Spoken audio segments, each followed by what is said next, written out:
కేదార్‌కి 20,00,000 ఎలా సంపాదించాలో అర్థం కాక ఒకచోట కూర్చొని బాధపడుతూ ఆలోచిస్తూ ఉంటారు.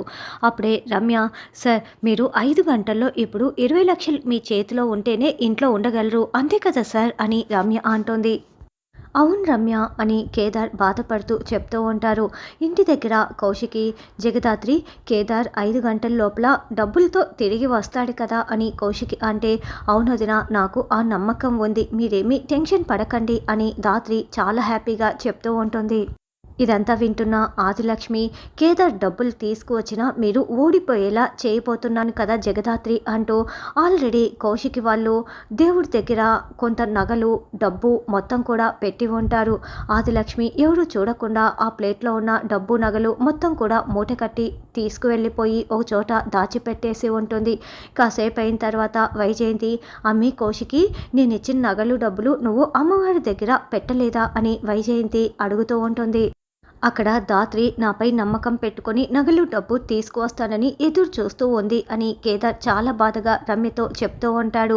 "పిన్ని, నువ్వు ఇచ్చిన డబ్బు, నగలు నేను అక్కడే పెట్టాను కదా, అవిగో అక్కడ" అని కౌశికి తిరిగి చూడగా అక్కడ డబ్బులు, నగలు ఉండవు.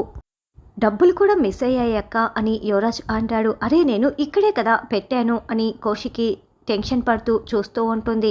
అప్పుడే ధాత్రి అక్కడికి వచ్చి షాకింగ్గా ఇదంతా వింటూ ఉంటే, "ఇప్పుడు మీ ప్లాన్ నాకు అర్థమైందని నిషి అంటుంది."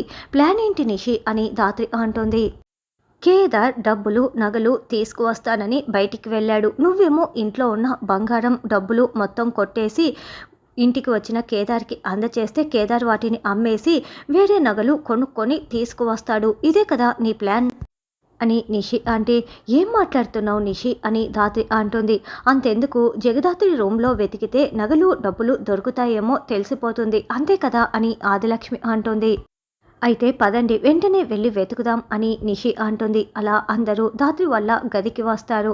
నిషి మంచం కింద ఉన్న డబ్బు, నగల మూటని బయటికి తీయటంతో ధాత్రి చాలా షాకింగ్గా చూస్తూ ఉంటుంది.